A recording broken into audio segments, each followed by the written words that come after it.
ဩဂုတ်လ24ရက်ခုနှစ်သားသမီးအားလုံးအတွက်တနေ့တာဟောစတန်ဖြစ်ပါတယ်ဗျာမိတ်ဆွေခုနှစ်သားသမီးပေါင်းကြီးပွားတိုးတက်အောင်မြင်ပြည့်စုံနိုင်ကြပါစေမိမိကိုယ်ကိုယ်လည်းကောင်းတည်တဲ့ကောင်းအောင်ရွတ်ဆောင်တော်မူနိုင်ကြပါစေလို့လှိုက်လိုက်လဲဆုတောင်းမြတ်တာပို့တာအပ်ပါတယ်ခင်ဗျာဒီနေ့2026ခုဩဂုတ်လ24ရက်တနေ့လာနေ့တနေ့သာအတွက်တနေ့တာဟောစတန်ဖြစ်ပါတယ်ဗျာဒီနေ့ဟာခုနှစ်သားသမီးမိတ်ဆွေများအနေနဲ့အမှုပညာအလှပရေးရာအလှကုန်နဲ့ပတ်သက်တဲ့အလုပ်တွေရွှေရတနာပစ္စည်းလျှက်စစ်ပစ္စည်းအဝယ်ရောင်းလုပ်ငန်းတွေ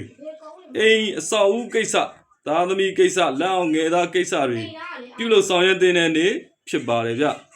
ဒီနေ့တော့ကံရရဲ့အထောက်ပံ့ရရှိစေဖို့ဆိုရင်တော့အပြာနုရောင်အနီရောင်ညံ့ညပါတဲ့ဝေစားသုံးဆောင်တွေကိုအားပြုဝစ်စင်သုံးဆွဲတင်ပါတယ်ဒီနေ့အောင်တဲ့အားကောင်းတဲ့နေ့နံတွေကတော့ဗုဒ္ဓသားသမီးတနင်္ဂနွေသားသမီးတို့ဖြစ်ကြပြီးတော့ကံကောင်းလက်ရှင်စေတဲ့ကဏ္ဍတွေနံပါတ်တွေကတော့၄ကဏ္ဍ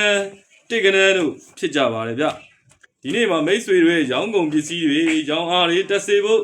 လုပ်ငန်းတွေတိုးတက်စေဖို့ဆိုရင်ဘာလုပ်ငန်းလုပ်တာပဲဖြစ်ဖြစ်ဘာရောင်းတာပဲဖြစ်ဖြစ်ဘာပဲရောင်းခြင်းကိုယ့်ရဲ့လုပ်ငန်းသုံးပစ္စည်းတွေရောင်းကုန်ပစ္စည်းတွေရောင်းကျင်တဲ့ပစ္စည်းတွေကိုပယုံလုံးလေးတစ်လုံးနဲ့ပယုံလုံးပဲဖြစ်ဖြစ်ခုခေတ်ဆိုလည်းပယုံပြားရင်လည်းပြားပါဗျာပယုံလုံးလေးတစ်လုံးနဲ့တိုးခောက်ပြီးတော့ဆူတောင်းတင်ပါတယ်ဒီနေ့ကံပွင့်ကံမြင့်စေဖို့အတွက်ဆိုရင်တော့မြတ်စွာဘုရားမှာပဲဖြစ်ဖြစ်ကြီးခဲ့သူအပေါင်းသေးမိတ်ဆွေတွေကိုပဲဖြစ်ဖြစ်လက်ဖက်အုံးရည်အုံးယုံတမျိုးမျိုးလှူဒန်းဒါနပြုခြင်းအဖြစ်ကံတရားရဲ့အထောက်ပံ့တွေရရှိနိုင်ကြပါစေ